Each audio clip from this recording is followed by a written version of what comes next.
welcome back to my channel. So today I'll be filming a highly requested video. I'll be showing you all the plants in my apartment. Just so you know, I have about between 30 and let's say 35 plants in our apartment. And I know that can seem like a bit much, but when you see the way that I like place them and like where they at, you'll be like, oh, okay, it's not too bad. I do apologize for the lighting because it's currently raining outside, and then I try to check the weather for the rest of the week here in DC. It's just gonna be rainy, it's gonna be cloudy, it's gonna be like no sunny days. So I do apologize for the lighting. I'm gonna do the best that I can to capture the full essence of the plant and what it looks like. I'm gonna try my best. I don't have a ring light anymore because I think I talked about it right before I moved, it broke, and I'm not buying another one. So please be mindful of that. This video will be very long. This video will have a lot of details in it. I will talk about the plant, the lighting conditions, if it's toxic or non-toxic, because fun fact, most of the plants in our apartment are toxic, meaning that they're toxic to not only us as humans, but to also dogs and cats. And if you have a rabbit or something, they're just toxic to everybody. So like when I touch them or when I repot them or even just handling them and cleaning the leaves, I have to wash my hands because I don't want to forget and put my hands in my mouth, or I'm cooking something and then my tongue is swollen or I'm nauseous and then I don't need to go to the hospital. And the same thing goes for like my dogs too. Their tongues can get swollen. They're, just toxic. So I'm gonna show you all how I stage my plants, how it just works for the apartment. Logan back here, Logan, come here. Logan back here has a history of terrorizing my plants and digging in dirt and doing whatever else. So Evie used to be that way when she was a puppy. Now that she's like a year old, she doesn't really care about them. Like she'll play in the dirt, but it's nothing to where like Logan, he's known for like breaking stuff, pots falling, chewing on the leaves. Like he stresses me out. He's not even a year yet. He'll be a year in November, and he's a mess. Get ready, grab you some snacks. This video will be very lengthy, so please be prepared for that. And I'm excited to show you all my plants. And I will be posting links in the description box of trusted places where I have bought my plants from.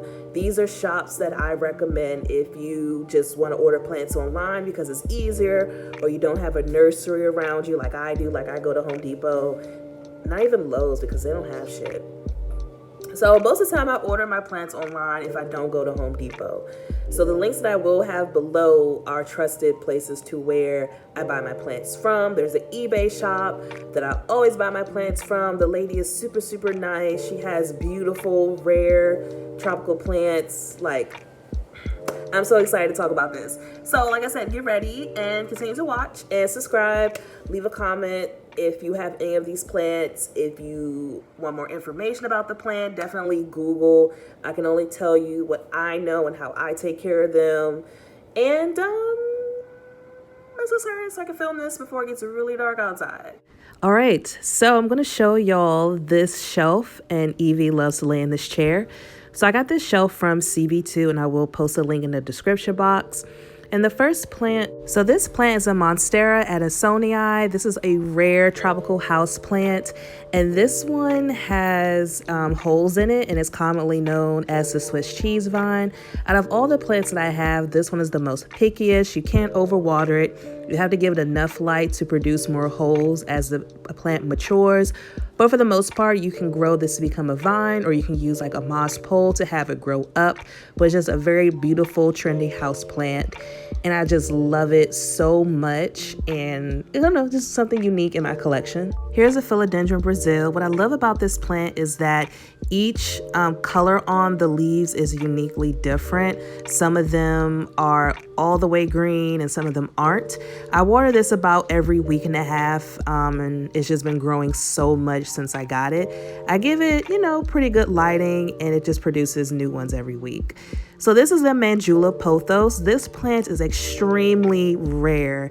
I love how big the leaves are. I love the white variegation on it. Variegated plants require a little bit more light, but not too much.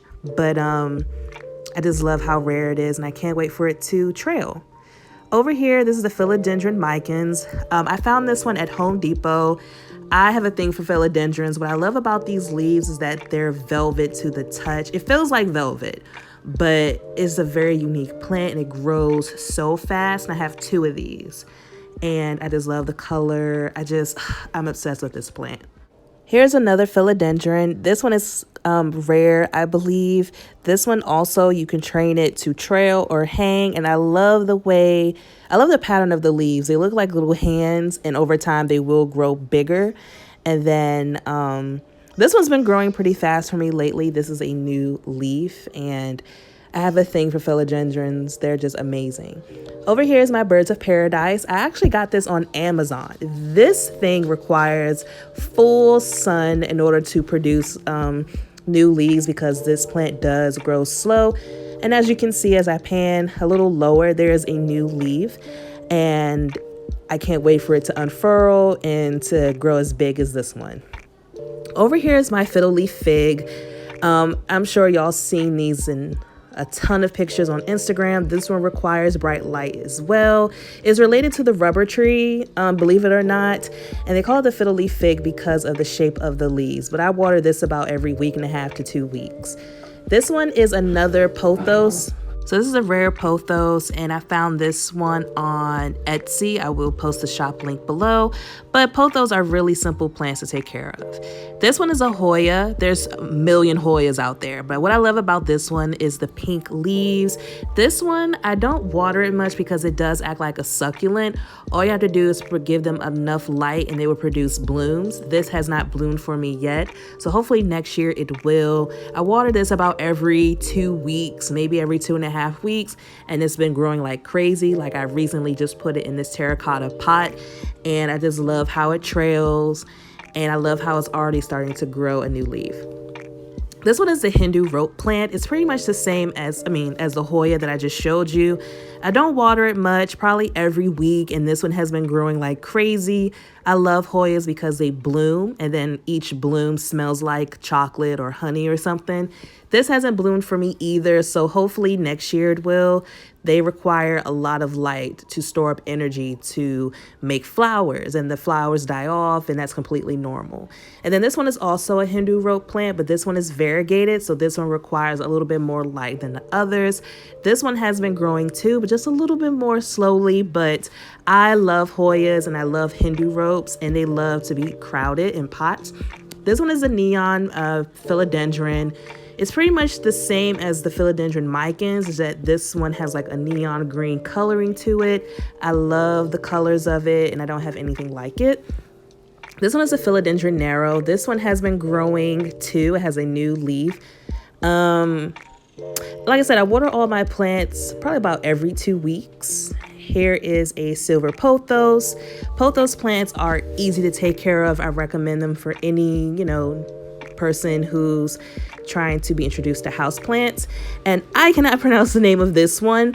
This is a very rare plant. It used to be bigger, but it died, so I'm trying to save it with this one piece.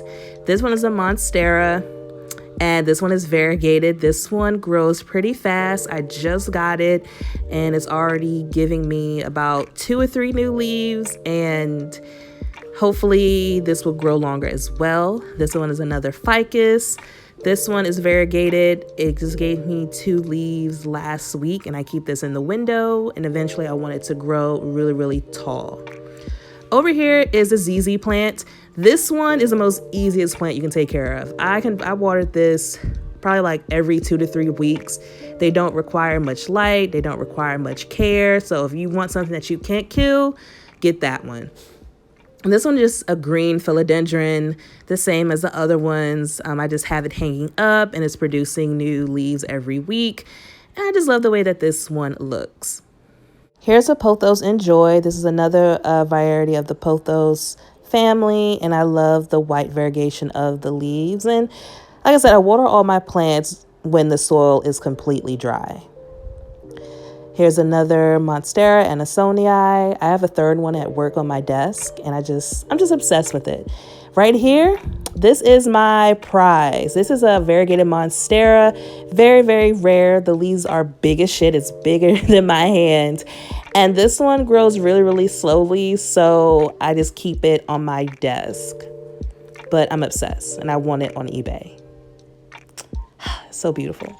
And this is just the regular Monstera deliciosa. I keep this in the bedroom by the window. Here's a new leaf, and eventually this will grow huge. So hopefully if I have a house one day, I'll just have it grow huge in the corner. But these are really easy to take care of. I water this when the soil is just completely dry, so definitely get you a moisture meter. You can get those on Amazon. Here is a golden pothos. I have this one hanging up. Pothos are really easy to take care of. I water it when the soil gets dry, and I'm obsessed with the variegation of the yellow in the leaves. So here's another philodendron. This one is a hybrid of the philodendron Congo. And what I love about this plant, because not only is it exotic, but I love the beautiful neon leaves. I did have a philodendron Congo, but that one died. But these type of plants grow in the tropical, like in tropical climates. So I do have to spray these leaves and wipe them off to increase humidity, but it's just a very beautiful plant. However, most philodendrons are toxic, so I definitely keep this away from Logan. And here's a stake plant. They are so easy to grow. I probably water this at least once a month. And I definitely recommend this if you're a new beginner to house plants. Like, they require minimum care and minimum light. Here's my Pilea plant, or also known as the Chinese money plant.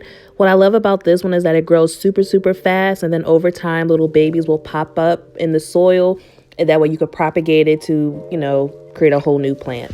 Here's a Philodendron micans. I have this one hanging up, and this one has been growing super, super fast, so I know I have to cut it at the bottom and propagate some of the strands in water to create a whole new plant. But I love it. This is the second one that I got from Home Depot, and it's just a really beautiful, rare plant as well. So those are all of my house plants. Thank you so much for watching. Let me know in the comments section if you own any of these plants. If you recommend a plant for me to, you know, get on my own, definitely tell me. I think I'm done with getting plants for a while. I feel like if we were to have a house, it'll definitely be like a jungle in there. But make sure to check out the description box for all the links where you can buy plants. Some of the ones that I already have in my collection, definitely check out the description box. And just thank y'all for watching, and let me know if you like what you saw. Talk to y'all in my next video.